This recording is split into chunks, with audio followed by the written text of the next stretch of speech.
Good morning, Jay. Good morning, sir. Happy New Year. Buenos dias. Yes. Happy New Year. I'm Happy early New Year. so excited to talk about some baseball.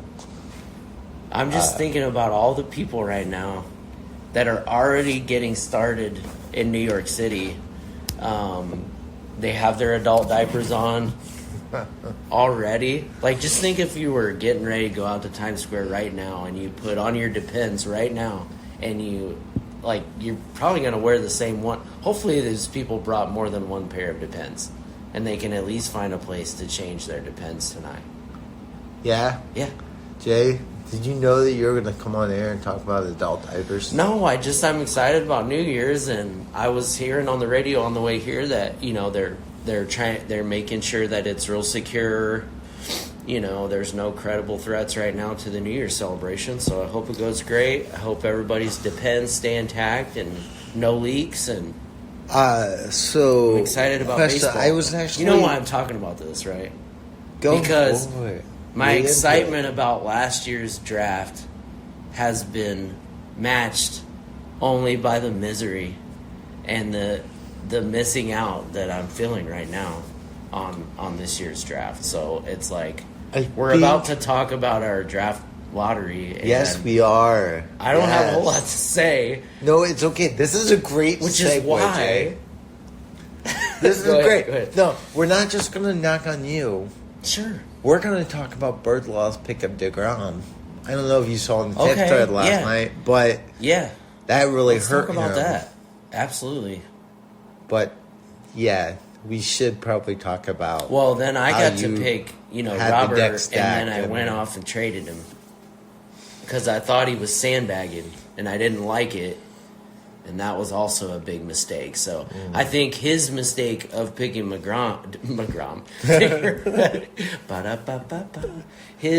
mistake of picking Jacob deGrom was again matched by my mistake of trading Robert. So yes. All right. So mistakes were made. Yes. Without further ado. Oh, it's been a long hiatus. Sorry, guys. We didn't plan on going almost 2 months without a podcast, but here we are about to turn the new year. We are going to cover first base and third base today. We are super excited to do so. But before we do that, we're going to go over our home leagues draft lottery. Now, Jay and I both play in a couple of leagues, very similar, head-to-head category deep league style. So if you aren't a part of our league, but you are one of our avid listeners, please stay tuned. We're going to cover this for about 10 minutes, and then we'll be straight up talking about first baseman and then third baseman. So there will be plenty of things to dive into. But without further ado, Jay, we got a special guest coming on. Yes, we are going to have one of the commissioners of the Premier League on today. So if you remember, early last season, we had Jake, our other commissioner, on. So we're going to kind of initiate 2024 with our other league commissioner, Luke. So we're going to get him on the line. Now, and this is the co-commissioner of the Fantasy Premier League. That's right. So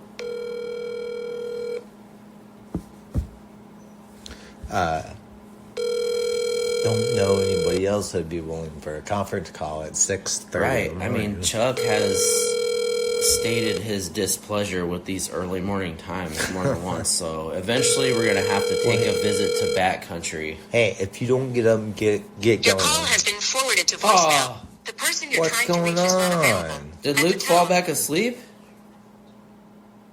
He'll call in. He'll call back. All right, so start conversation on the draft lottery. So, okay, here's the thing.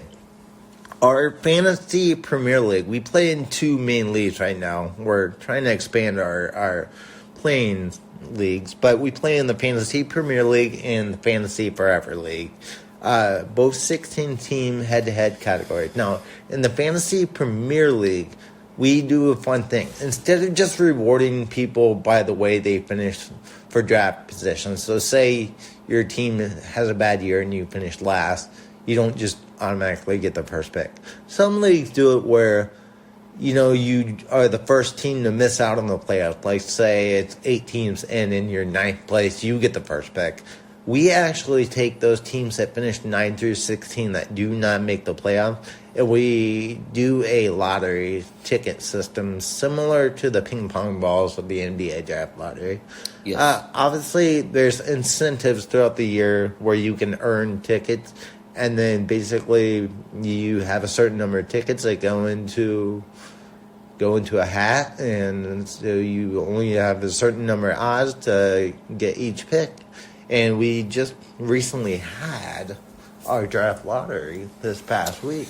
Yeah, and if I'm not mistaken, in our other league, I think the first round goes, and it's a snake draft just like the other one, but I think it goes 9 through 16 and then 8 through 1, if I'm not mistaken. That's still that's how the fair. Forever League that makes is, which full is good. sense too. It's been a good system, and it's been voted on by that league, and I'm okay with it. I also love our lottery, and these guys have put a lot of thought into this and continue to add to the complexity of it and the incentives for not only how you finish in the regular season, but the players that you finish the season with, because there's a lot of trading players for draft picks, and they're rewarding people for hanging on to their top players, which, interesting point on that.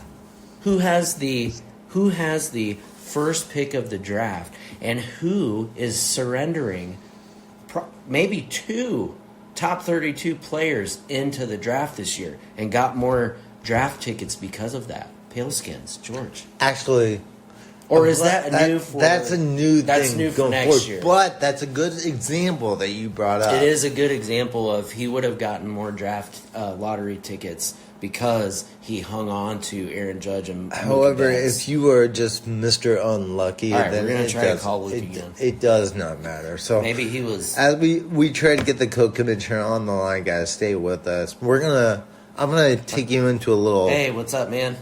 We're gonna put you on speaker. Good morning, Luke. Good morning. How you doing? I'm good. I gotta introduce you to our audience because they're not all for the Fantasy Premier League, but I think most of them at this point are. This is Luke Funkhauser. He is a co-owner of the Fantasy Premier League, and I believe it's been going on since 2002. Is that correct, Luke? That is correct. 2002. We don't have a record of that year, but 2002. Awesome. Hey, look, man, Jay and I are really excited to have you on air.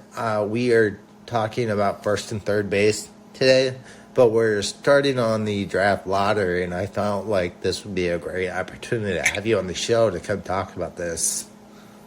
Okay, cool. So we did just have this draft lottery last week. Luke, was there any interesting takeaways, anything you want to touch on or talk about while you got some airtime? Well, just like the luck, how Fortuna touched it, if you will. Derek got so unlucky, shockingly unlucky. He was one of if you just go chalk, he should have been in the top 3. He finds himself at 13. That's crazy. And I'm sorry, where was he supposed to finish if it would have went chalk?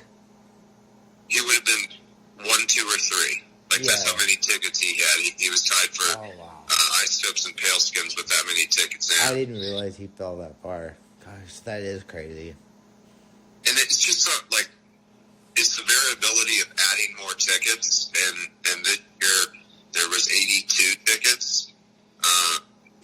Next year I'm expecting more. I'm close to 100. So I don't think it's going to continue to grow and grow and grow. It's going to be somewhere around 100 here. But when you have 100 tickets, there's going to be more variability. And that's how Redbird Nation had 2 tickets and somehow got the 6th pick. Then we had talked about, I think everybody covets hitters, especially elite bats. And we all be in that top section. I think me and my brother have analyzed. I don't know. You can go into Goldschmidt, Arenado, Alonso, and something valuable there, but we kind of think that there's 8 elite hitters. Redbird 8 have 2 tickets, and then somehow he's going to walk out of that draft with one of those players.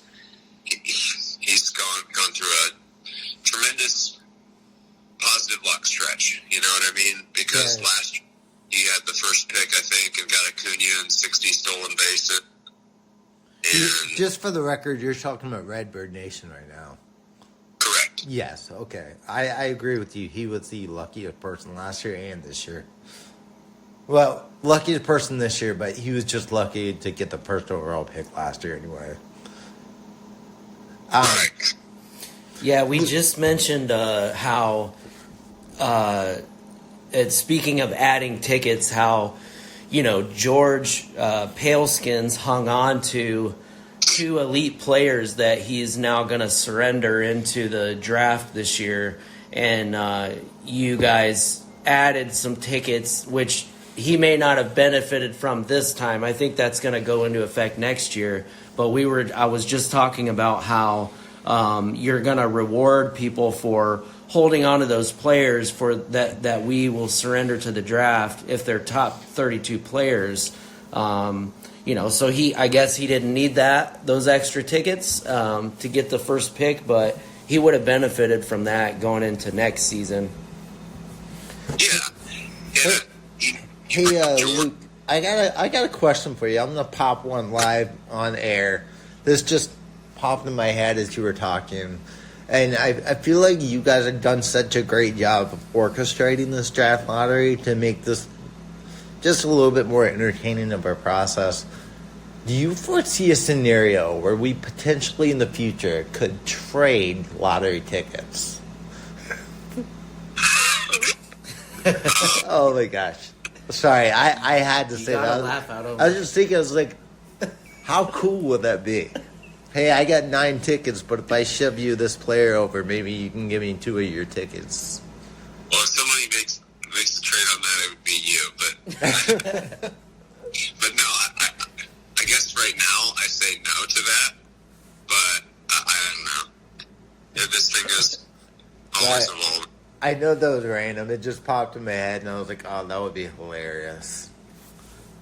Back to George, though, he's got such an interesting pick at 1 because, he surrendered Judge and Betts. Is he partial to Betts again, or does he just go for Julio Rodriguez? Because probably a lot of people think he's the best player in the draft. But George has selected, in our history, he selected Freddie Freeman at 3rd overall when everybody in the league thought Freddie Freeman was like 12, 13, 14. This was 6 years ago, if you will. So there's just a number of names there. I have no idea who George is taking. What? Jay and I kind of talked about this. And we're going to do a mock draft special in March, but, I mean, there's a lot of talent. I do feel, personally, like there's a clear top 5, and Julio Rodriguez, Bobby Witt Jr., Mookie Betts, Freddie Freeman, Aaron Judge. Not in that particular order, just, some people could jumble those up. But do you agree with that, or do you have maybe a little bit different view of a top 5? I'd like to hear your input on maybe what you feel like, how you would. Well, I don't. Oh shit! Hold on 1 second. You're good. No, it's in the voicemail. Okay. So, I just remembered. I just remembered the last time we were going to have you on, I think your dog puked all over the floor. Shit, he shit all over the he floor. shit all over the floor. That's right. Yeah. I probably should have just taken the call, but I'm freaking out. But just your question about the top 5. Yeah. I mean, clearly you're not putting Jordan Alvarez in there, and I see him as in the top 6. Those other 5 guys, and based on what Matt Olson did for you last year, and he's not going anywhere. He's still in Atlanta. He's playing first base every day. He's a slugger. He can hit 35 home runs. It's a top 7. There's 7 elite bats. I don't know how that really answers your question. I guess I don't. It kind of does, and it's kind of a perfect segue into it. So, I'm looking at, I see more than 7 elite bats, but I see varying levels of it. And I agree with you Well, I mean, I told you personally, I think J-Rod, Witt, Freeman, Betts, and Judge, at least for me, that's my top 5. I'm not quite clear on the order, but I had Jose Ramirez as 6, and it sounds like you view Jordan Alvarez as 6, which I don't discount. I had Jordan in the top 10. There's just so much talent there. And then at some point, someone's going to take Spencer Strider. I do feel like... Yeah. I mean, what do you think, Jay? Well, Luke brought up 2 interesting names, and I think it kind of goes back to the point about just people's preference. And you hold those 2 guys up, Jordan Alvarez and Matt Olson. And, I mean, for one thing, I feel like, the previous season, 2022, Matt Olson, I think the batting average, it went way down. It was way down, and for whatever reasons, he still hit like over 50 doubles or something like that. So you knew that, it was kind of a... That's a good point. It's just a sample. It's just a one-season sample size. I think you just... And it makes people drop in the fantasy rankings. But if you are paying attention, you know that there's probably not really anything wrong. When you're really analyzing things, and you're like we are, and you look at things you're in and you're out, you're just trying to make sure there's no injury there, or something like that, right? That's taking away his power or making him not effective at the plate, right? And with Jordan Alvarez, you've got to consider the injury history, but you've also got the fact that things have shaken out where he's no longer probably going to be playing in the outfield. So that's probably a good thing for fantasy owners, right? So all of those things come into play. And when we talk about the positions in a little bit, of course, we have to try to parse out redraft leagues versus keeper leagues, which we're in a keeper league. It's a special type of keeper league. So it's kind of, everything we talk about is tailored to our Premier League. So it gets complicated. It gets very complicated when you're looking at even the first round. Luke, I've studied some of your teams for the last 5 years to see the way you construct it. It does seem from the outside that you prefer to get not only power, but power with a good average and a solid track record of it. And that kind of leads me to believe, is that why you would prefer a player like Jordan Alvarez versus a player like Jose Ramirez?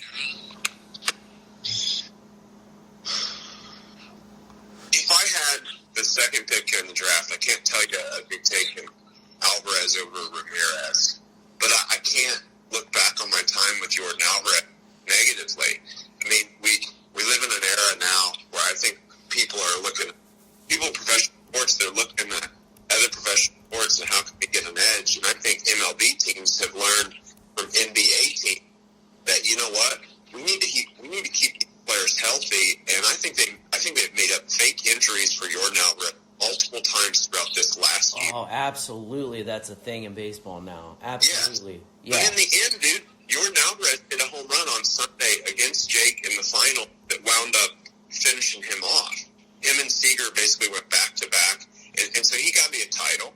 And when he was in that lineup, he was dangerous. I was way more dangerous with him. But when you're up there in the top 3 or 4 and got to choose between all these gold nuggets, your durability is definitely a concern, and that's where you go for a guy like Julio Rodriguez, who's younger, seemingly more athletic. You're afraid of him playing center field and doing Ingram Jr. Diving catches. Like Green was scaring me on that a couple of years ago because I was watching and I was like, oh my God, this guy's going to get hurt every year for the 3 years of his career, because he's doing crazy things in the outfield. Yeah. But, there's pluses and minuses. Obviously, Ramirez, his stolen bases are otherworldly. That's what I was going to play into. It seems like the difference between a player like Jose Ramirez, Jordan Alvarez is with Alvarez, you get more power, but there's no speed. And you got, I pulled up his Fangraph page, He's going to take an IL stand at some point in the year. Because if you look back on it, last year he had 496 plate appearances. The year before that, 561. Those are still solid totals. But when you're talking about a first or second round pick, you almost ideally want 600 plate appearances, I believe. Oh, yeah. But the thing that I would definitely think in our keeper league where you're not, this is a 2-year draft pick. Yes. You know, so like the thing that I'm going to knock on Ramirez is Tito Francona is gone now. I think Cleveland's going to stink for the next 5 years until they wind up, like they'll probably trade Jose Ramirez in like 2 years or maybe 3, right? I'm kind of surprised they hadn't already, to be honest. I think they sink. I don't think Houston's ready to sink. I don't like what they've done the offseason yet, but I'm still expecting them to get Dylan Cease. I'm telling you that's going to happen. And then if they get Dylan Cease, then all of a sudden Houston is. I don't know what Seattle's doing. I thought they were going to win the World Series, but they're like trading everything away and stuff. Man. So it looks like Houston's not dead yet. You know. So are the Twins going to be the AL Central? Well, the winners? Tigers are up and coming. Are the but Tigers they've been ready up and coming for 3 years now. That's going to be fun to watch. It's actually, Luke, before we get you off there, this is a good segue, too. I think there's a player that you and I share a good, positive taste for, and that's Pablo Lopez. Talk to me for a little bit, if you will, about that player. What'd you like about him? Maybe what? Well, I traded him to George, because I didn't want him to go to your team, and then he wound up on your team anyway. So it's like, okay, it's funny that happens. In the future, any player that I trade, I know they're going to eventually wind up on Ball's team. So I can't trade players that I don't want to be going against me. But I'll bring this up. I'm sure you won't be happy about this, but like me making a trade, I definitely was leery about because of how good he had been for me and what I thought capable of becoming. The year before, he kind of like went south with statistics because the organization drafted him that he kind of viewed, I guess, like a father figure. All of a sudden was talking about trading him. And that'll affect anybody. And then he winds up going to your team, and he the most important start of the year was that start against the White Sox against me on your team in the semifinals. And I'm thinking, oh my God, Pablo Lopez is going to wreck my season right now. It was going to go one way or the other. And in the end, White Sox wound up hitting home runs off of him, knocking him out of the game early. It's probably one of the main reasons you lost. And I felt vindicated, but I still like the player. Yeah, I did you too. brought that I up. was one of the interested teams going into last season. At that point, though, Luke, like, to your credit, you were right. Like, I believe we were tied 8-8 going into Friday night. I had Pablo Lopez and Cole Reagans going in, like, 2 days. If you remember, Cole Reagans got hit up, too. So I really, like... I mean, our matchup could have gone either way, but... Yes. But I also think that you ultimately would have still won because I think your bats were stronger 1 through 9 than mine were. I mean, I don't know. I didn't remember the Reagans. You remember. We can't remember everything, right? But players like on my team, when they go to somebody else's team and then they wind up hurting me, I remember that shit. Yeah. Okay. I remember our matchup in the playoffs too. I remember every last detail. Luke, oh my God. And it's the same thing with me. Like, no matter what I did, Luke was going to beat me in the first week of the playoffs. Like, I literally went back and second guessed everything I did, and even if I would have been perfect. So it was destined to happen, Luke. What can I say? I think you guys give me too much credit. I don't know. I've never talked to you guys about this, but that last finals day, that final Sunday, dude, I had an anxiety attack. Oh my God. I couldn't watch the fucking TV.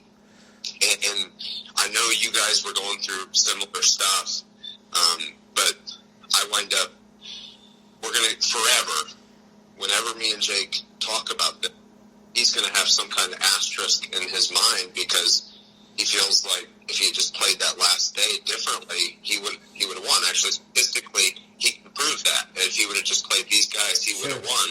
Sure. And he didn't play those guys because he's thinking, I'm going to pull off some boogeyman magic. And yeah, I'm It really is so capable of easy.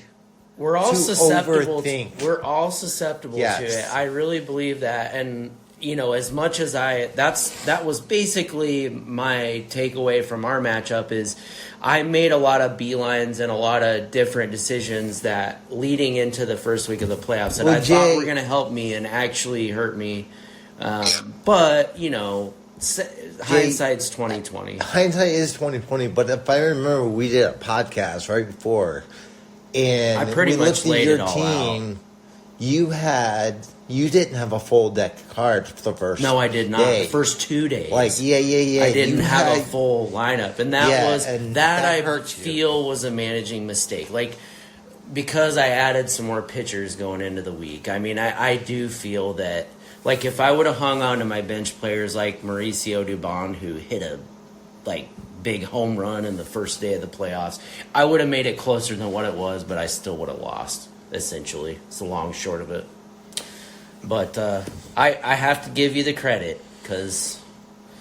All right, well, Luke, we got to get to talking about first and third base here. Is there anything anything else that you want to say or ask to the listeners online while you're on the air?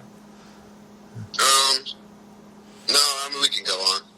I don't have an agenda or anything like that. Just spitfire, and I haven't done near as much research as you guys have, but I do enough research during the season where I feel like you ask me about a player, I'm going to have an opinion. Absolutely. And I have had a little bit longer off season. Like we got right back into it and started talking about the catcher position and some other things, but then I've taken another kind of hiatus here, but we're going to get right back into it. And we're going to have you on again in 2024. And I know that you have some podcasting aspirations too, and not only with baseball, but with other things too. And we share that. And so I hope that we can share some more airtime in the future, because if you want to talk about conspiracy theories or if you want to talk about science, I'm your man, Luke. I'll leave that you up can to have you, me on AJ. your podcast. Okay. That's good to know. One more thing for you, Mr. Co-Commissioner here. I want to leave you with this nugget. So we talked about Pablo Lopez. I don't know. I know your preparation is a little bit different from mine, as hopefully that contributes to the diversity of the league. We all prepare in our different ways. But Nick Pollock did a great show, an interview with Pablo Lopez himself, where they broke down one of his starts, pitch by pitch, and it was a September start. I've never seen that. And the fantasy community as a whole is just getting more data and more research. Like, we are actually getting, I feel like, to the point to where, I know we are not the players, but I feel like we're closer than ever before. And to be able to see one of the industry's leading experts have that kind of airtime with one of the game's better pitchers, I found was really exciting. So I don't know if you had heard of it, but if you go to Pitcher List, it's about an hour and a half long, and Pablo Lopez sits down and he goes through his thought process pitch by pitch. It was an early September start against the Angels. Just check it out if you get a chance. If I still owned him, I'd be geeking out on that stuff. It's funny. I view it's a delusion, whatever. But I view my players as players. Oh, me too, man. I'm right there with you. Yeah, Oh my gosh. You guys have a second league, and I never want a second league because I feel like it dilutes it. Like, you have a share in lots of different guys, and I just want to have a... Yeah. Luke, I share that because I held out for a long time. Me before too. joining I the waited a second long time. But it is nice to have shares of other players. I mean, I was able to be a Matt Olson owner in the other league, and that was a big deal. You know, that meant a lot. But I agree with you. It's made it hard. It's been a couple year adjustment period. You got Vlad to watch now. Actually, we should bring this up. I mean, we're going to wind up going to I don't know if this is fully set in stone or not, but it seems like we're kind of directing towards this June 29th Guardians Royals game against City at 4:10, and I have nobody in that game. I'm going to have nobody. That's a Saturday, Yeah. right? Is that a Saturday or a Friday? It's a Saturday. Okay, yeah. Obviously, we're on board with that date. We were talking about that beforehand. I think if we could get 8+ guys there, that would be awesome. I mean, Jake said something about, I don't know if this makes a better podcast, but Jake, the last time, it was like a couple years ago, I was on a road trip. I went all the way to Oregon, went to the Pacific Ocean, and then I stayed in Denver on the way back, picked Jake up at the airport, and Poe, because Joel, he came into town, and we went to the Home Run Derby. And that was a great experience, you know, and so I really, kind of what I'm looking at this summer, I'm going to get up to Omaha somewhere around like June 14th, June 15th, and then I'm going to head west and do some stuff in Wyoming for 2 weeks, and then I'm going to come back, and I'm going to hang out with you guys in Kansas City, but I'll plan on being there Friday night, and I'm hoping Jake will, like, fly on that Friday night. I hope we can, too, be there on Friday. We had a great experience this last year, and you were one of the missing pieces. So, yes, I hope this all comes together. Yeah, we were amongst the Swifties. That was so fun. Like, here we are after a day of drinking beer out in the sun, and we're on this beautiful rooftop bar with these glitzy, glamorous Swifties, and we're talking on a podcast live about fantasy baseball. It was fun. Yeah, after we sweat in those red seats in Great American Small Park, then we got to be around all the Swifties. Absolutely. I'm just in, dude. I mean, this professional sports. Okay, not NFL. I don't need to go to another NFL game. I want, like, the best sporting experiences that you can get in the United States of America and in the world. Like, if I was in India, I'm not planning on going to India. But if I was in India, dude, I would definitely take in a cricket game. Absolutely. They take it serious. Yeah, So, the next step is the Olympics or the World Cup or something. Yes, dude, we World have Cup, to. it's coming to, dude, there will definitely be a game in Miami. I bet there will be a game in Columbus, Ohio. Oh my gosh. If that happens, I'm there, Luke. I'm right there with you. 100%. I'm ready to experience that. I'm ready to take that in. That's why, like, you guys brought up Kansas City, and I definitely want to shoot it down because I want to get to the College World Series. I don't care if it's a final game or if it's like a first-round game between Rice and Texas. I just think I've heard anybody that's gone there, they don't regret it. Oh, yeah. Interesting. Anyway, first baseman and third baseman. What do you want to know? I got Josh Young at the top of the list. Tristan Casas at the top. I know those guys are actually up there, but I'm keeping them, and I'm hoping. Well, I'm hoping that Josh stays healthy the whole, and the Rangers will be good, and he will be good. That lineup was good. I'll give you a little sneak peek, Luke. This is what we did. Now, Jay did a little preparation on his own, but I know he's a little preoccupied. I broke down my first base ranking like back in around Thanksgiving, and I just completed my third base. And these are obviously modifiable, but I ranked my top 20 with the caveat being this isn't for a 12-team redraft. It's for a 16-team head-to-head, which is what we play. But I will say what I also did amongst those top 20 is I averaged out the stats of the top 16. I left out doubles and hits because we're trying to reach out to an audience that doesn't always utilize those stats. But I simply did the 5 main ones: runs, home runs, RBIs, average, OPS, and then also added in, stolen bases. Yes. OPS is the additional stat. So anyway, those 6 stats, I averaged out the top 16. And so a little sneak peek for you is I created the prototypical first baseman and third baseman that you would be gunning to get what their average production is. And you'd be surprised. Well, probably not surprised, but we'll allude to this a little bit later on. But I came up with a stat line, and I believe first base was like 27 home runs, 89 RBIs. Third base was like 25 home runs, like 83 RBIs. I think the rule changes they made in the game last year made it so that I remember third base being very shallow going into last year, and there's a lot more options this year, but it still looks as if first base takes the cake from the power department. So, we're going to use that as a segue to start our first baseman. You're more than welcome to stay on air and criticize me for my rankings, or are you going to exit stage left? It's totally up to you. I can exit stage left because my dog's waiting on me to feed him for sure. It's fun. Hey, we don't want to have any more bathroom emergencies, so absolutely, you do what you need to do.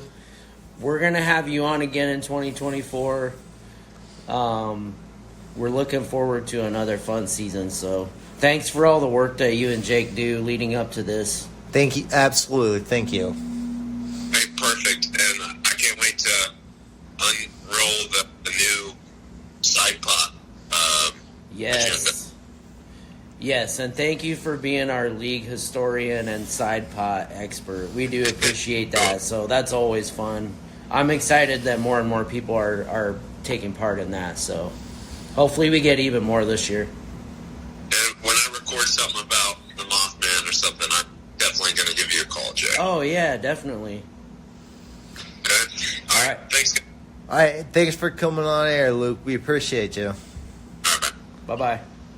All right. So, sorry, guys. I know we went a little long on that, but that is an important aspect of what we're trying to do. We're trying to pull the fantasy baseball community together. And as we start reeling these podcasts off, it is so important for us to give you guys a taste of where we're coming from. And that guy right there has been on me, man. Yes, that guy right there. Jake basically were my biggest mentors in fantasy baseball and have brought me up to where I am now. They taught me innumerable lessons about fantasy baseball. Where are you now, Jay? Many of them without a first round pick, without a third round pick. Yeah, okay. I'm not gonna put that on him. That's 100% on me. That's why I say I have been brought up, and now those are my decisions to live with. That is 100% on me. But a lot of the stuff, like I say, that some of the nuggets and the crystallized messages that they've given to me, I tried to relay some of those in our podcast from last year, and I hope that they helped someone last year understand some things about fantasy baseball and constructing your roster and how to evaluate players. And I really hope too that we just keep getting more and more views. I really think that if people can sit through our long podcasts, we might have to start making some more shorter ones that people can digest and take in. But I think we're getting to a good place here. And we're going to talk about that Texas lineup again, that's for sure. Yeah, but before we do, we're going to touch on... All right, so we're going to reel through these first base, third base rankings. Again, these are based off of head-to-head categories. Rotisserie format can follow this too. even though these are week-to-week play leagues, daily lineup leagues, so we playing. So what we did is, as I was alluding to earlier, is we averaged out.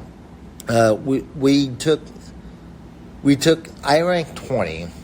Jay, I don't know if you ranked 22. My list is longer, but that's just because with these two positions, it gets so hard when you get to like even 10 to 15, but certainly 15 all the way down to 30. There are so many question marks, and you could think of things differently. And so that's why I made my list longer, because I feel like there might be a conversation to be had about some of these guys. I hope there is. Oh, there certainly is. I mean, whether or not we can get to it today, but I mean, we'll get to some of those names. Yeah, let's get into this. That's why I put more names on my list so that I could maybe bring some of these things up. So, how do you want to do this? Do you want to rattle the list off that I made and I'll talk about it? You want me to do go your through top them? 5? Yeah, you go through them. You decide when you think is a good stopping point. Okay. All right. So for first base, I feel like I ranked Freddie Freeman first. I ranked Bryce Harper second, Matt Olson third, Pete Alonso fourth, and Vlad Jr. fifth. Little nuggets on this. Freddie Freeman is the most consistent bat, I feel like, in baseball over the last 10 years. I'm not saying he's the best. He's the most consistent. And he plays on the Dodgers. He scored 131 freaking runs last year, okay? Unbelievable. He's just the safest bet for a 300 average and 100-plus runs and lots of other counted stats. He had 102 RBIs, too. Bryce Harper used to be outfield. Now he's first base eligibility. I feel like that really helps team contact with the Phillies, but we're not going to get into that for fantasy purposes. I think his numbers look a little underwhelming when you compare them, but he was coming off of Tommy John surgery, if you remember. So it took him until like July or August before he was completely Reese right. Hoskins losing his job and losing his position to injury. Not to injury, but to Bryce Harper. Yeah, but Reese. I hope he signs with a good team. I think he's kind of vanilla. He is. I think he's got something to offer a team like, I don't know, maybe the Cubs, but we'll see how things shake out. Yeah. Going through the rest of these, Matt Olson, I love. I can't say enough. Luke, the guy that we had on just now, would have said he was my talisman. I don't know if I said that right. A striker in soccer, your main go-to player. Oh, yeah. So, anyway, like, he was my go-to bat down the stretch. Like, 127 runs, 54 home runs, 139 RBIs. Now, this is a career. I'm buying into a little regression. I think that he's due for. I don't think that he's a 280 hitter. I think he's more of a 250 hitter. But I still feel like he's going to be a top 5 first baseman. Probably, I have him ranked third. If you average out 2022 and 2023, I mean, it's and what you haven't put in your rankings is doubles, which he is a doubles machine. Man is a doubles machine. So let's. I think he forget was that. more or less too in Oakland with the cavernous outfield. But now that he's in Atlanta, you're trading some of those doubles for homers, which we'll take. We'll take that. Pete Alonso, this is an interesting one. So I'm hearing varying reviews on him. So, like, people are looking at his batting average from last year, and they're being like, oh, shit. Like, 217? Like, and that Mets organization just, like, all of a sudden they're spending money. Or is this Pete Alonso's stats? Well, no, this is Pete Alonso. Yeah, I love Kyle Just making fun of that batting average. I'm keeping Kyle Schwarber too, by the way. Anyways, nothing wrong with that. So, like, this is a polarizing player because he also hit 46 home runs and 118 RBIs and scored almost 100 runs. So this has really turned into a 3 true outcomes player, very similar to Kyle Schwarber. Yeah. You know, big boy, gets lots of home runs, lots of strikeouts, Now, I don't know what his walk rate is versus Schwarber. Schwarber is very good at getting on base. Well, an 822 OPS. Says enough. About I think he's going to increase that batting average back up to maybe like 230. But his power production alone is enough to keep him in the top 5. Vlad Jr. is the one that the industry just can't get a hold of. You know, he's been propped up for 4 years now, and it seems like we're still waiting for him, and he's still so young. I think he's like 24. So we'll see. That's my top 5. And then so I think this year could be that career year that we've been waiting we've been saying that Vlad. for like 3 years. I mean, whether or not it's the statistics bear out that it's like, you know, far and away this top 10, you know, fantasy player season, like, I'm excited to have him. I've got my top 5 as Freeman, Olsen, Vlad, Harper, and Pete Alonso for some of the reasons that you alluded to. Freeman is far and away, if you're looking at just ADP too, I mean, he's a full round ahead of Bryce Harper in 10-team leagues, so it's hard to argue with that. Now, mine are just a little bit different.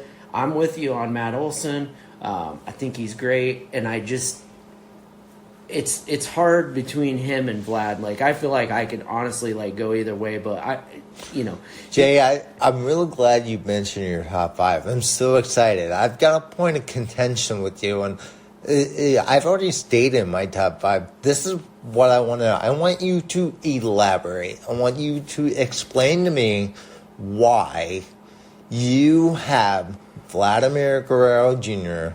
ranked ahead of Bryce Harper. Because of age. And I mean, that's one of the biggest things, honestly. Like, I think that Bryce Harper's going to be more durable at first base. He's going to be able to play first base and DH. I also think that they've paved the way for him to, I mean, not that him getting at bats is ever a question or anything like that, but they're going to make the most of the roster that they have, and that's great. And I've always been a Bryce Harper fan. I'm just leaning a little bit into the younger upside of Vlad. I mean, I'm not real excited about some of Vlad's injury history.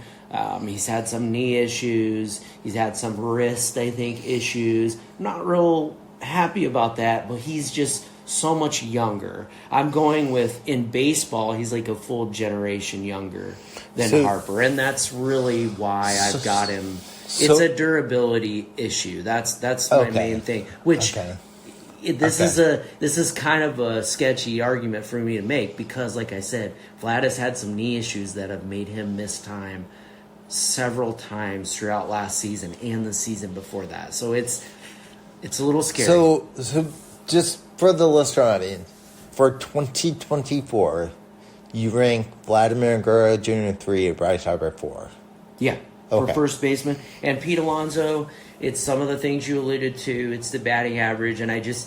But I think that Pete Alonso always passes the eye test for me. I think when you watch him play, you're looking at a confident, consummate, professional power hitter. And there's really it's not that he leaves a whole lot to be desired, but it's really just the batting average. Like, if I'm drafting somebody in the top 30, like, I want them to have a 300 average, not a 215 or a 230 average, you know? That's not a top 30 player for me. Like, I just can't do it. Gotcha. Yeah. Well, thank you for that, Jay. Yeah. I think a good way to go through the rest of this so we can get through this is I'm going to say my 6 through 10, and you pick one player, and maybe you have a point of contention or something you want me to elaborate on, and then I'll give it to you. You say your 6 through 10, and then we'll do the same. And then we'll go to 11 to 15, and then we're going to stop at 15. And I've got a special treat for you guys because I've got that batting average line, the prototypical player line that I'm going to go over. But anyway, so my 6 through 10, I go Paul Goldschmidt 6, Cody Bellinger 7, Christian Walker 8, Vinny Pasquantino 9, and Josh Naylor 10. Any points of contention for you there? Anything you want clarification on?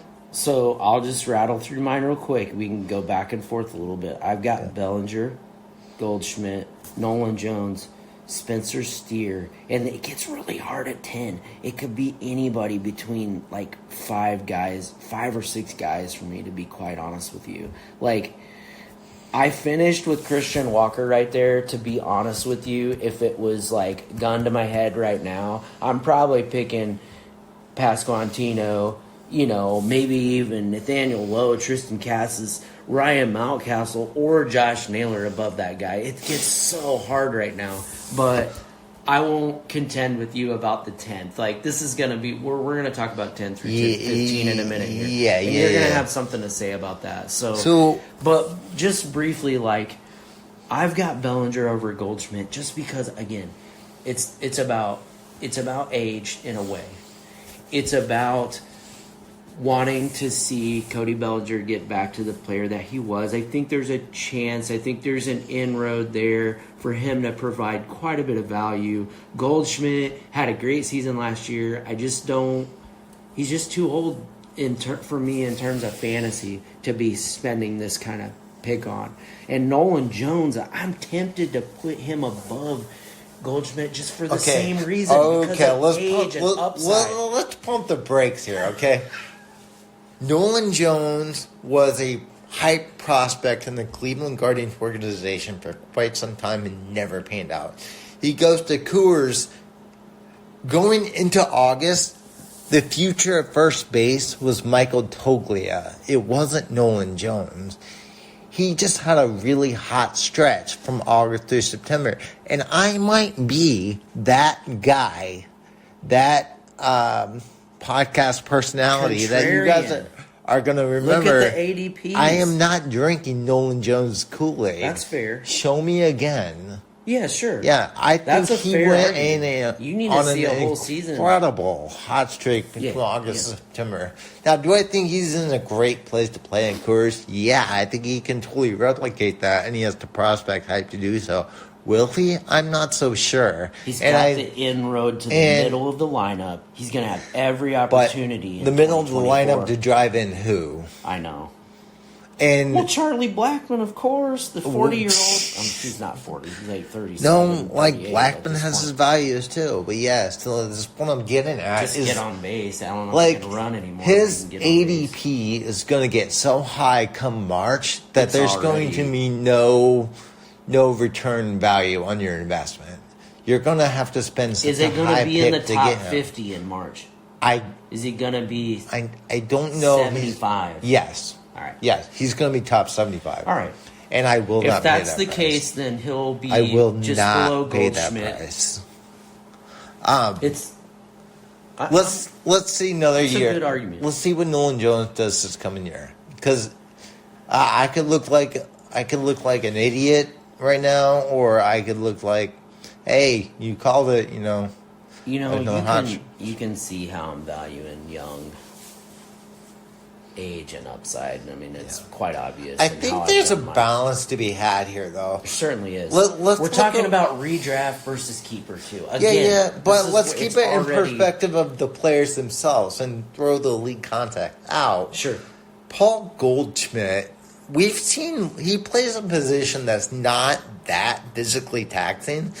And for a 36-year-old, which is what this will be his age 36 or age 37 season.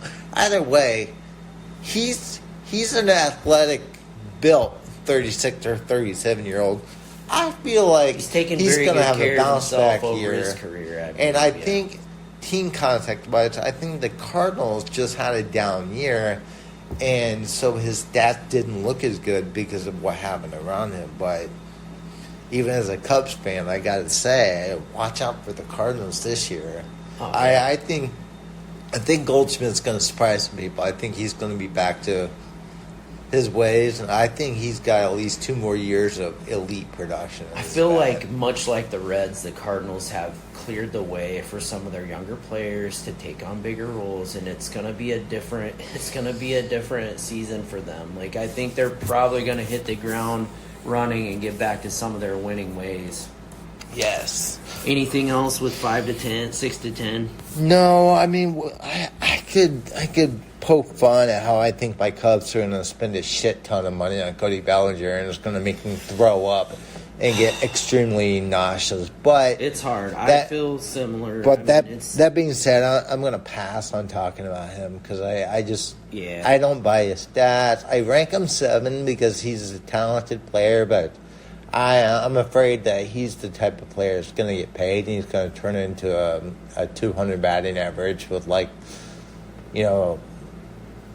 705 OPS and a league record strikeout rate or something stupid like that. That's just my worst case scenario fear, but we'll see. Yeah.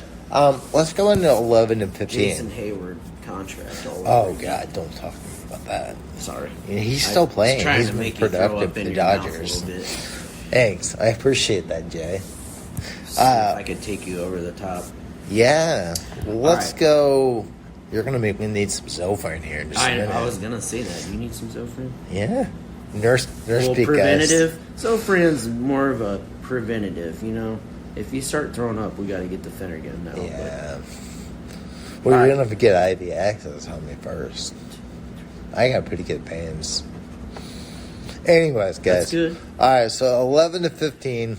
I'm sitting here looking. I'm getting excited about this group of players. All right, for me, Spencer Torkelson at 11. I've got Yanni Diaz at 12. That's more respect to what he just did than what I think he's gonna do. Agreed. And then I got Spencer Steer, who's your jack of all trades, master of none, at 13. Tristan Casas, I rank 14. And then I round out the top 15 with Andrew Vaughn. With who? Andrew Vaughn. Okay. It gets so hard here, it does. Like I said. It really does. And this is my hot take for today, okay? I'm excited. I'm taking Anthony Santander over Spencer Torkelson in drafts as my first baseman. Prove me wrong. Prove me wrong, man. Okay, well... He breaks the top 15 for me. Can we look it up and see if he's first base eligible? He will be first base eligible in 2024. Look it up on Fangraphs, but I'm gonna take your word for it. He played at least 6 at the first base position, yeah. So he had a little stretch at You're taking Santander over who? Spencer Torkelson. Are you taking him over every player I just named? No. I've got him actually at 16, but I've got Pasquantino, Nathaniel Lowe, Tristan Casas, Ryan Mountcastle, and Josh Naylor. But this is so hard. Here's my hot take for you.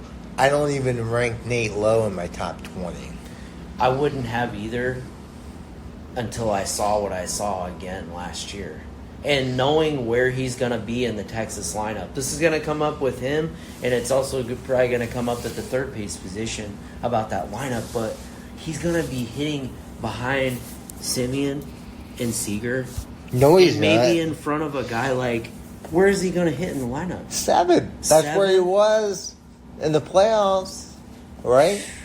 They were hitting him 7. The regular season in the playoffs is kind of different. It is. And and he's going to be hitting in front maybe of a guy like Jonah Heim. Then look at the bottom part of the lineup. He's still, you're in the Duran 5-6 is their spot. Worst player in the bottom of the lineup, and he's good. Everybody's going to be drinking the Wyatt Langford Kool-Aid. You heard about that guy? Dude, I don't want to talk about prospects, man. I can't. I'm feeling like we need to have a prospect don't podcast. Don't even try to make me talk about prospects. Oh, no, I will. gosh. I will in a dedicated podcast. Okay. But All I right, cannot. that's fair. I cannot even. And you're talking about the World Series Texas Rangers right now. Anyways, let's keep going. That's got a ring to it, doesn't it? Like, would you have ever thought the World Series Texas Rangers? Yes. I mean, I just like the question. All the questions got answered. All the questions got answered. They're going into last season with like similar questions of like, is Willie Calhoun gonna be in their lineup almost every day? And then it was like, okay, all the questions are answered. Like, okay, there's no big gaping holes. There's no problems here. This is a championship caliber team. Maybe pitching, you could have, kind of picked apart, the bullpen. There's no outright closer, but I mean, all the questions got answered, dude. I'm seeing, and the guys that were struggling during the season showed up in the playoffs. I mean, Leclerc, is an example of, it's like, can you count on this guy in an important role in the playoffs? Yep, sure can. I'm seeing something I need to point out before I go to this average stat line. I know we have to move over to third base. Andrew Vaughn's tough for me, too. He almost breaks this list. It's hard. Let's talk about Tristan Casas, just for like 30 seconds. I owe Luke, Mr. Co-Commissioner, I owe you this because you said he was towards the top of your list. I don't know where you even rank. I do rank him. I rank him 14th. Some people might think that's a bit low. My reasoning is twofold here. First of all, lineup support and protection. I do think Boston has some pieces to have multiple good fantasy bats. I'm just not sure, what kind of year are we going to get from a guy like Jaron Duran? Yeah. You have Rafael Devers there. Yeah. Trevor Story going to look like the Trevor Story of old. Like there's some pieces there. But what scares me from ranking Tristan Casas top 10 is his season was, if you were looking at his season line in April, May, and even early June, and his batting average was horrible, but you were seeing his exit velocities and his StatCast numbers under the hood were telling you he's going to get better. And he did. He took off sometime around June, like mid-June. He started to really take off. Actually, if you look at his season line, like if you throw out April, it looks much better. But he started to take off in the summer, and he finished with some really good numbers. But the StatCast numbers under the hood, while he finished with those good numbers, were saying he's not this good. There's some regression that you need to bake in. I agree with you. I So, think he's this kind of is a middling hard. player, and it is hard. This is I hard. do believe that in my core that he's just kind of right in the middle, and maybe doesn't belong in this top 10, top 15, I guess we're saying. Ryan Mountcastle is my other hot take, dude. I cannot take him off of this top 15 list. And it's the Baltimore Orioles lineup is it's in flux, and I don't know what it's going to look like day in and day out next year. They've got people that they try to give at bats to, like Ryan O'Hearn. They've got Santander. They've got Ryan Mountcastle. Jay, no. Look, you said we're going to talk about prospects on a different podcast. He is not a prospect. No, he's going to lose his spot because of what they have coming up through the system. I know. Kobe Is he going to Mayo. get traded? What's going to happen? Okay, look. They got Kobe Mayo. They got Connor Norby. Jackson Holliday is starting the year on. They got Colton Cowser. Are they going to trade him? Because how do you not play that guy? They're going to have to trade him or some of those prospects. Someone. Ryan Mountcastle, this is my hot take for you. In 2 years, it's going to be that veteran player that you just can't quit. I think he is the guy that I can't quit right now. I can't quit the idea of when him they as moved a top the left field 150 wall player. back, whatever it was, 30 feet, that killed his power production. Now, he still hits a fair amount of doubles. I do believe good it makes for sense good power. to ship him off to get some pitching or something for the Orioles. Can we get Ryan Mountcastle playing in Wrigley Field? I would take that. That is a dream, Jason. I'm going to go to sleep tonight and think about that. ladies and gentlemen, That is exactly. we the are kind of going to person- wrap I would first rather base up have him with Jay Jeremy than about Cody Ryan Bellinger. Mountcastle. Jay, Dude, so look at these names we didn't mention. Ty France, Jose Abreu, which I really don't care about anymore, but Ty France is more the one that we didn't mention. We didn't mention Chris Bryant. Yeah, we didn't mention Chris Bryant. Yeah. I didn't mention Yanni Diaz because it's. I felt like won't I even- had to give him I know credit the for the profile season. of Yanni yeah. Diaz, and I agree with you, and that's always been his thing. I've talked about. Oh, it on you and this I both podcast know he's before gonna- that. He hits the ball super hard, but he could never elevate the ball. Yeah, he's going to beat it into the ground. He's gonna beat it into the ground Yeah. again. Yeah. That's what I would believe is gonna happen. Yeah, I agree. 100%. You might hit a ton of singles. That's great, but that's Yeah. not what I'm looking for for my first baseman. Not for your fantasy. first Love baseman. that average. So, what are you looking for your fantasy first baseman? This is what you're looking for. So, a roundabout average of the 16 players 16 on the top 20 that we ranked, we came up with the stat line. In a deep head-to-head categories league, you should shoot for good power production at first base. And so, a good barometer for that would be 82 runs, 27 home runs, 89 RBIs, 7 steals, a 273 average, and an 837 OPS. That is the average of the top 16 players that I ranked. And if you throw Jay's rankings in there, which he's not done, but it's not, that line's not going to shift that much. That's a pretty good data sample to pull from.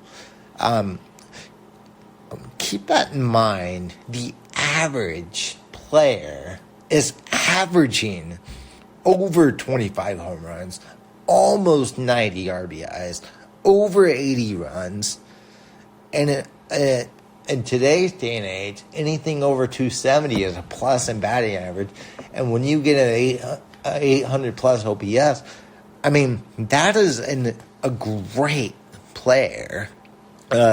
You get that production, and you're looking at a potential third, fourth rounder in redraft leagues. So, that being said, I do think the offensive environment's changed a little bit. It's, but first base is as deep as ever. It is there's 5 or 10 more names that we could have mentioned.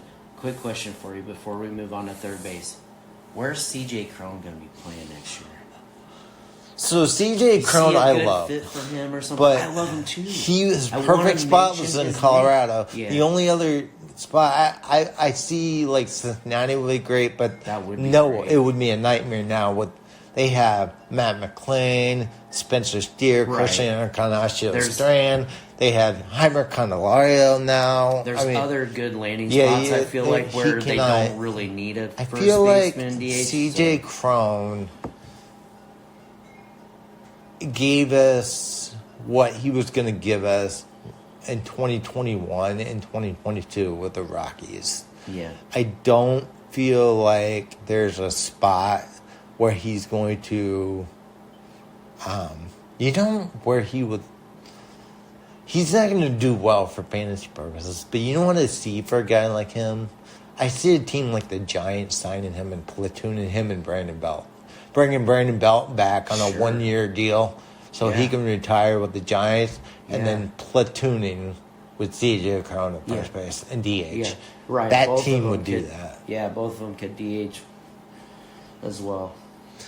I don't know. Maybe it's hard. It's hard. First base is so deep. It's hard to look to see who needs. The Cubs need one, but I don't think his power's gonna play in Wrigley. I think he would just be an average power at it. So, anyways, moving on to third base. Jay, let's start with you. What's your top 5 at third base? This is tough, man. Have you had a chance to do this? I'm gonna say I gotta change this a little bit last minute. All right, if you want me to take the horn, I can. You do it.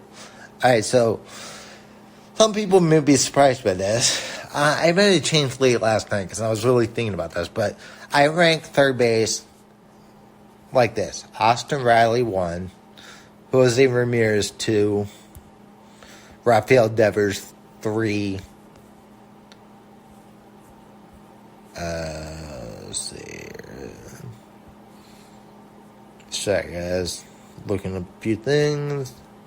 Who's next? Is it Gunnar Henderson?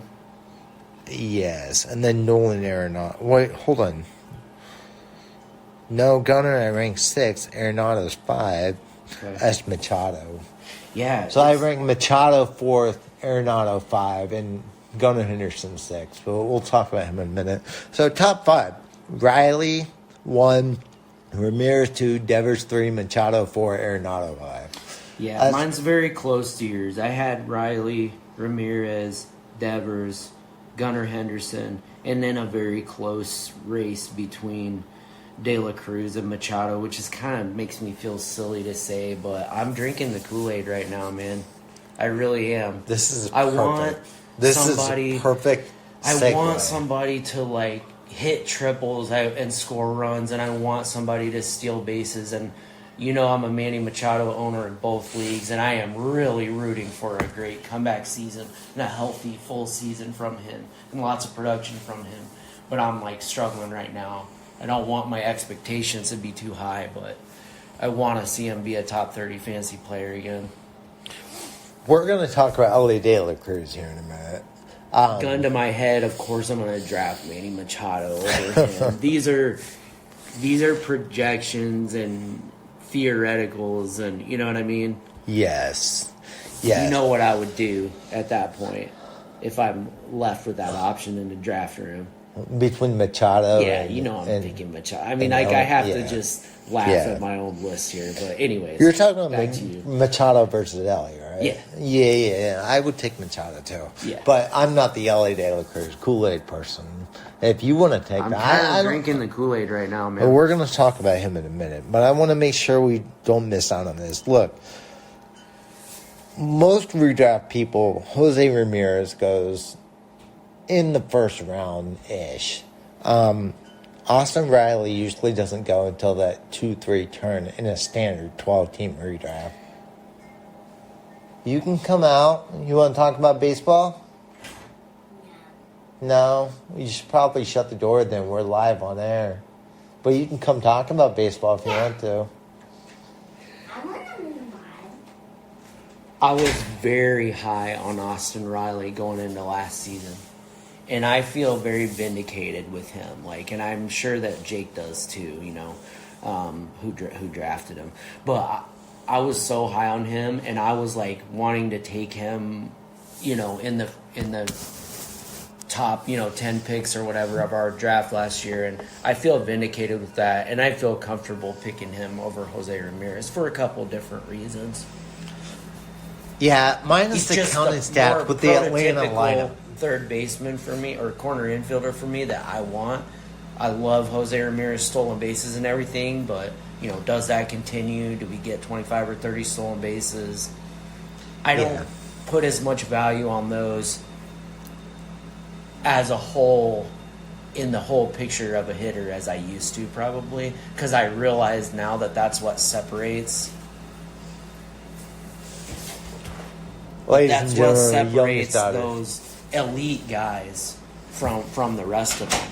And I don't view him the same as an Ellie De La Cruz or a Bobby Witt Jr. Like, he's just older, and he doesn't look like somebody who would steal that many bases, but I mean, he does, and there's no arguing with it. But he's just such a smart, great hitter and baseball player and base runner that it's like I would never take anything away from him.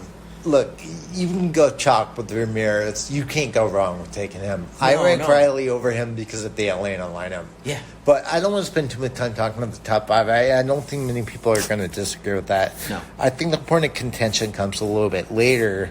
So, Jay, if you will please tell me what your 6 through 10 is. All right. So this is going to be... So the way I've got it, I'm taking Machado over Ellie De La Cruz. So I've got De La Cruz, 6, Royce Lewis, okay, Spencer Steer, Nolan Arenado, Ha-Seong Kim. Okay. And this is kind of hot. I'm coming in hot. Yeah. Okay. So here, I want to I've got a hot take, not a hot take, but I've got a point of contention for you, right. and then I want to talk about Ellie De La Cruz afterwards. But you tell me why, and it's okay. I'm not, obviously, we're going to disagree on things. This is the beauty of talking about this on air. Why is Alex Bregman not in your top 10? Specifically. I just think with him, he is still great. I just think that there's this steady decline, and it's just nothing but age-related, normal statistical decline that you see. He from all scored great 103 runs last year, 25 home runs, 98 RBIs. A 262 average is kind of ho-hum, but it doesn't hurt you. No, it doesn't hurt. And an 804 OPS. I mean, that is, and I'll allude to this a little bit later, but, you cannot really ask for more. So no. here's my point of doesn't really contention. belong on this Why are list, people to be honest. why are people so, I don't want to use the term risk averse. Why are people so turned off onto taking the player who is who he is and has been that player for the last 5 years? There's nothing wrong with him. And I took him, I drafted him several years ago as a late first round draft pick. So I don't know. I guess I'm just kind of over him. Like, I guess, like, it's an emotional thing. I'm really glad that you brought this up. I finally traded him and got what I felt like was a good value for him. And I just kind of, especially for people like us that only play in one or two leagues, like, if you're, like, doing this over several different leagues, like, of course I'm going to end up owning shares of Alex Bregman, especially where he's going in drafts. But, okay. My list is trash. No, it's okay. Ha-Sung Kim doesn't belong in this list. Of Actually, no, it's okay. I got Ha-Sung Kim next on my list, so right. You're not far off. Look, and I appreciate you saying that, because I think the biggest thing of what you just said was you're just over Bregman. Yeah, it's just. And I think the it's fantasy like community as a whole is kind of in the same boat. Yeah. Like, Yeah. he's that vanilla player that people are like, yeah, he is who he is, and he's kind of a safety net, but can I get more? And I think that's what everyone is. I think people are elevating people over him, and more? he keeps getting Right. pushed down. Yeah. This is a guy on redraft leagues who, I feel like for the value you're going to get, you're not going to have to pay much to get him. He's falling into the middle rounds of the draft, which I think he's a steal. Yeah. With 103 runs and almost 100 RBIs and 25 home runs and 262 batting average with an over 800 OPS. But let's talk about Ellie De La Cruz. So I'm going to start off here. I am not an Ellie De La Cruz Kool-Aid drinker. Now, I realize this. I preface what I'm about to say by saying this guy just broke into the big league last year. Like, we have not seen what kind of player Ellie De La Cruz is going to be. But is there a more polarizing player this year to evaluate than him going into the draft season? And this is my point of emphasis on a positive and on a negative with him. Okay, so if you look at NFBC ADP, I'm not looking at it right now, but he's been going in like the third round of NFBC draft, meaning he's being valued as a top 40 player. A top 40 player. Let alone top 50. He's being valued as a top 40 player. Now, what's his stat line from this past year? He only hit 13 home runs and 44 RBIs with a negative 235 batting average and a 710 OPS. Like, I know he only played a partial season, but he was up in late June. So you did get, even if you, you're never told to do this, but if you extrapolate his numbers, 26 home runs, 88 RBIs looks much better. But is that still? Is that much different from Alex Bregman, who's hitting 25 home runs and almost 100 RBIs? This is my problem. People are going gaga for this guy. It's because that's what we want. We want the next best thing. What do people look at? Oh, he has 35 steals. Oh, this guy's hitting in Great American Small Park. Yeah, I agree. There's a world where I can see him being a first-round player this year. Am I going to drink that Kool-Aid and take him there? Absolutely not. Here's why. I've got another credible source. Jason Martinez over at Roster Resource, who does a great job, and all the other people with him that put that site together, of pegging players in the lineup where he projects them, where they project them to be.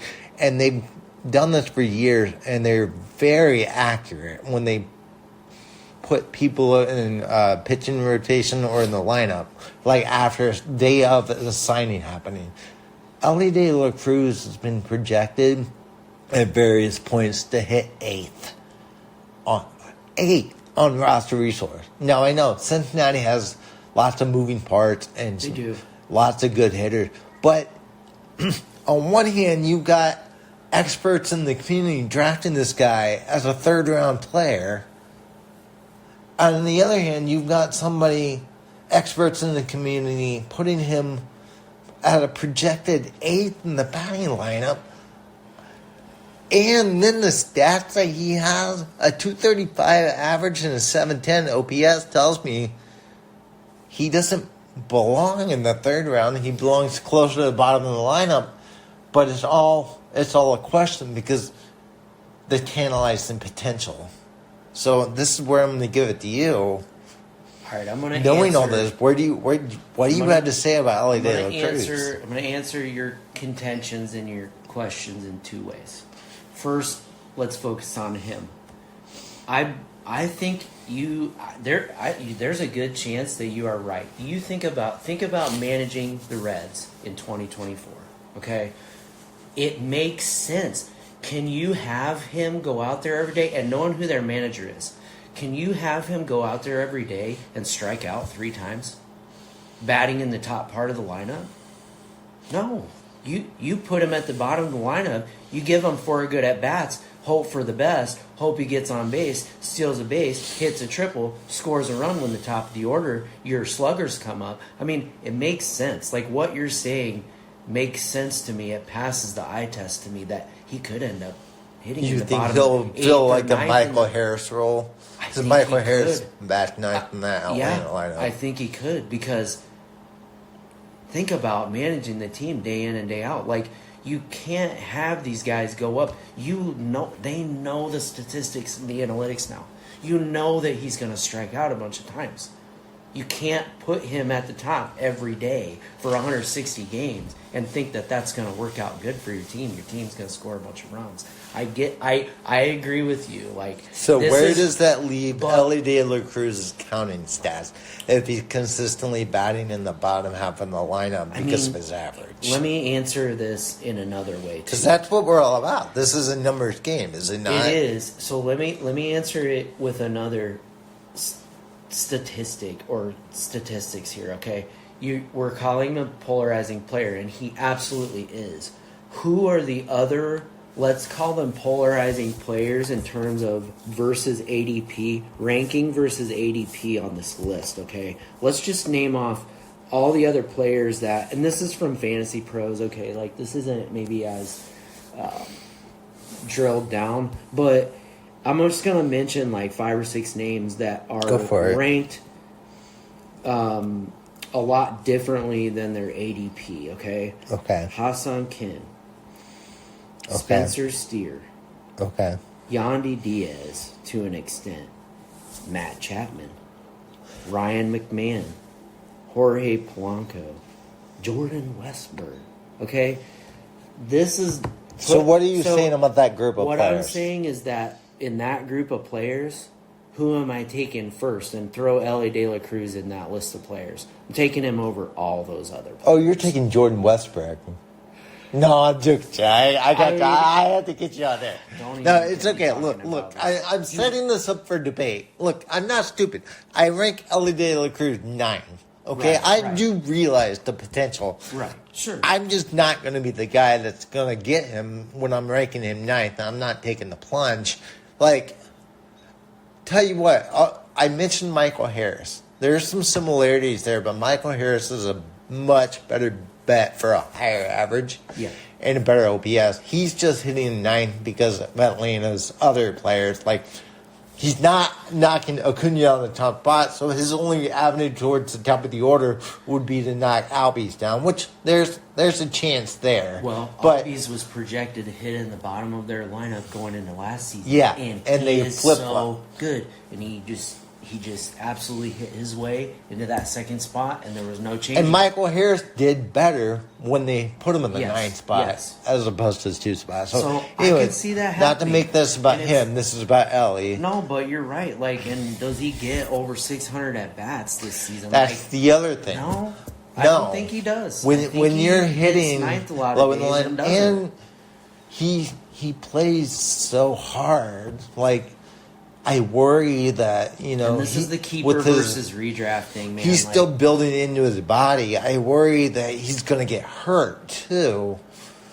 Is he going to end up I in think right he'll field? get 500 plus plate appearances. Is he one of these big athletic shortstops that ends up not being a shortstop or a third baseman? Or does he look, stay you in and the I infield? went to a Reds game. Ellie De La Cruz is not built like Eloy Jimenez, okay? He's very athletic and he's slender. Yes, so yes. he's got room to grow into his frame, but he is very tall.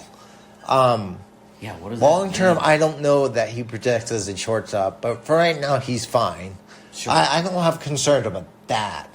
I mean the way he plays the game, like steals so many bases. Like, is he the kind of guy that's going to jam a wrist, slide into second base? Is he the kind of guy that, is going to have ankle or groin problems as he gets a little bit older? But that's years to come down the line. My main point of contention with him is where he's being taken and where he's actually going to hit in that lineup. But anyways, I think we hit the hammer and the nail there with the different varying views on him. Wrapping things up. 11 through 15. Well, I didn't say my 6 through 10, and then we'll go right in 11 through 15. I have Gunnar Henderson 6. Bet you didn't know he scored over 100 runs last year. I know he rookie of the year. I was kind of surprised to see that. I know he had a good year, but I didn't know. Hitting in the top half of that lineup, like day in and day out. Good for him, man. I rank. That's big time. It is. He made the big time in a big way. I'm the Bregman guy. I rank him 7th. I rank Max Muncy 8th. Did you know that even despite the 212 average, he hit 30? Let's see where we at. He hit 36 home runs and 105 RBIs with 95 runs. That Dodgers lineup is just so good. There is 2 lineup for sure that are just so good. It doesn't matter where you hit. Your county stats are going to be amazing. That's Atlanta and LA. Cincinnati has the potential to get there just because of the venue that they play their home games in. But if you are batting in the Atlanta and the LA lineup and you're regular, your county stats are going to be great. And so I rank him 8th. I rank Ellie De La Cruz 9, and then Royce Lewis, I rank 10. Small sample size with him. I'll say the injury bug is the one that holds him down, But if we got a full, healthy 150-ish game season from him, he'll probably return value on investment at third base 10. So I think a lot of people are high on him too. My 11 through 15 goes. I have. Sorry, these are all in a jumbled order here. Oh, you're good, man. But I have Ha-Seong Kim 11. I have Jake Berger 12. I have Spencer Steer 13. I have at 14. You like Jake Berger in Miami? I do for the power. I'm sorry, man, guys. No, you're good, at man. 14 and 15. I have Eugenio Suarez, 15th. Who do? Oh, Jaime Candelario. He's 14. So I got Hassan Kim, 11, Jake Berger, 12, Spencer Steer, 13, Jaime Candelario, 14, and Eugenio Suarez, 15. It just gets so hard, man. It does. It gets so hard right Jake now. Berger hit 34 home runs in a ballpark that's not easy to hit. I know. Home runs If you pick Jake Berger in the top 15, you did not pick the wrong booger. I totally agree. Or the wrong burger. Right. I'm tempted to put him on that list. I really was. And I faded Max Muncy, and like he's outside of my top 15, but the counting's ass. I can't get over the counting. And he's still got the power. He hit 36 home runs. It's the same thing. You know who people are sleeping on is. I'm tempted to take the high average of a Yandy Diaz over Max Muncy. You can only have so many Kyle Schwarber types on your team. I get it. That's right. You can only have so many of those guys. Like, I'm tempted to take somebody, and even like, I mean, Jordan Walker. I mean, again, we're going with this like young upside keeper versus redraft thing. I mean, even in a redraft league, like I'm taking Jordan Walker over Max Muncy. Jordan Walker's a guy I thought about, but I left him off my list. Who do you have 11 through 15? I've got Josh Jung, Jordan Walker, Yandy Diaz, Encarnacion Strand, and it's at that point it's between Max Muncy, Jake Berger. Okay. Probably one of those two guys. All right. So and look who we left off this list. I know. Ezekiel Duran. Brandon Drury. Jaime Candelario, which he made your top 15. Jordan Westburg. Jordan Westbrook, I think I'm going to own a lot of shares this year. He is. If he really is getting drafted in the 200 to 250? Yes. I don't know for Yahoo, but yeah, if his value is that low. That really is like that in March. He's going to be second, third, and short eligible at some point. I know last year he was dual. That's part of what makes Hassan Kim so valuable. I mean, what makes Hassan Kim so valuable is he sold 38 bases. Right. And just his value to that team. Situates himself on top of that lineup. Things have shaken out in San Diego, I feel, now, where you realize where the pieces fall. His defense brings a lot of value, which keeps him on the field, and then this was the first year where we were like, oh, his pat the ball skills really play there in a spacious ballpark like that. And has he pushed himself into the top of the lineup almost every day now versus a guy like, I think Cronenworth used to hit in the top of the lineup, and now he's like probably 5. Because his average regressed. Right, I think Kim is the perfect complement for Tatis because when Tatis isn't on or is doing polarizing things on the negative way, I think Kim kind of. Tatis? I don't think so. I think Tatis should still lead off because in today's game, you want to give the most plate appearances to the best players. Yeah. I still am with the old school thought that I like the idea of having my best hitter hitting third, but now in today's game, from a fantasy perspective, why do you think Shohei Ohtani bats second all the time? Yeah. It's just it gets you more volume, more plate appearances. We used to think of the second hitter as a second baseman, like your best contact hitter. Yes. I used to look at it this way. Or back someone in the day, who can hit 30 home runs, from the second base position or something like that. I looked at back in the 90s when we were growing up, as kids watching baseball. I used to, your leadoff hitter was your speed guy, your best guy to get on base, and he was going to steal bases. Yeah. He was Kenny Lofton. Right. Your second hitter was your best contact hitter. Your guy your best bet to move the leadoff hitter from first to third base with a single. Your third hitter was your best player, your Yeah. best offensive player. Your cleanup guy was your best power hitter that wasn't your best player.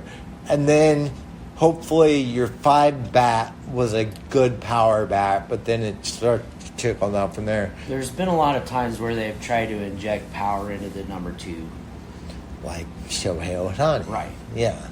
And Or Kyle Schwarber batting leadoff. right. That's a new age In the thing. top It 2 never spots, used to be like right. that. You know, he didn't even hit 200 last year, and he was one of the best leadoff hitters. It's, Just because you know, he walks so I much. think what you realize too is that the difference between, like, in the 2 hole, like, you got the difference between someone who hits 300 and someone who's going to end up hitting like 230, maybe hit a bunch of home runs, is, I agree with you. Like, now it's like the best. It's more of the best hitters. So let's wrap this podcast up with this.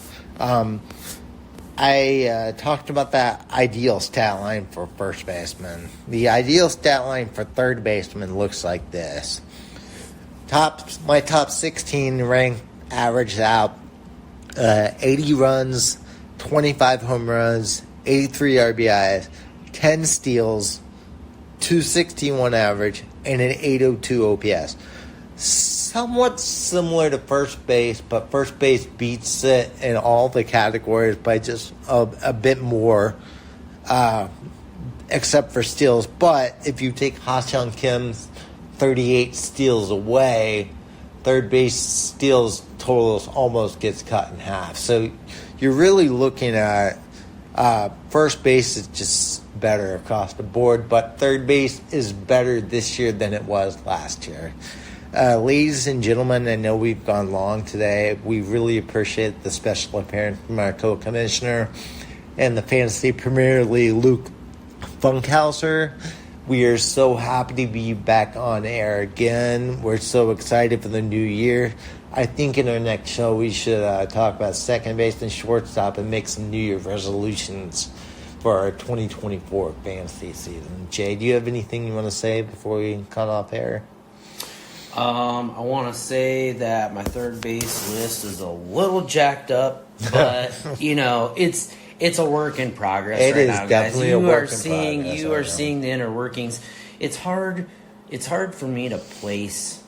It is hard for me to place guys like Alex Bregman and Nolan Arenado on this list, and I kind of left them out, and that you can see like the mistake that I'm making, and you can see like what it is that I'm looking for You're shooting in some for of upside. these others guys. And exactly. when you shoot for upside, Exactly. guys that are solid, steady Eddies get pushed down the board. Exactly. And that's you can kind of see You that got to happening. figure out where you draw that line. Yes, And you it's do. You hard. absolutely do. It is hard at this point because you're talking about young guys. You're talking about guys that had these huge flashes, and like Ha-Seong Kim, who, oh, that's great. You can hit over 300. You can steal 30, 40 bases, but in the end, I'm gonna realize like what that really means and where you're really drafting a guy like that. Is he in the top 100? What's his ADP going to be in March? Is he going to be in the top 100? No. No, it's not. Nope. No. Would I be an absolute idiot to take him over Alex Bregman or Nolan Arenado? Yeah. That'd be really dumb. So, got a little work to do I on think my we list. can wrap there. Jay's an idiot. No. Jay, it has been a pleasure. I am so looking forward to talking more baseball in 2024. You have yourself a happy new year, you and your family. I am excited to start our new endeavors in next year. So, You too, man. Maybe it's going to be shortstop next time. Maybe it's going to be outfield. Maybe it's going to be second I base. think we should do middle infield, but we'll talk about that. Yeah. All right. I think after the conversation we just had about some of these guys, I think that is Yes, absolutely. the perfect next step. And yeah, we might have to do middle infield versus and just outfielders too, and make the list a little bit longer Yeah. than 15. Well, that being said, this is Fantasy Baseball Advocate signing off. I'm Jason. I'm Jay. Happy New Year. Be well.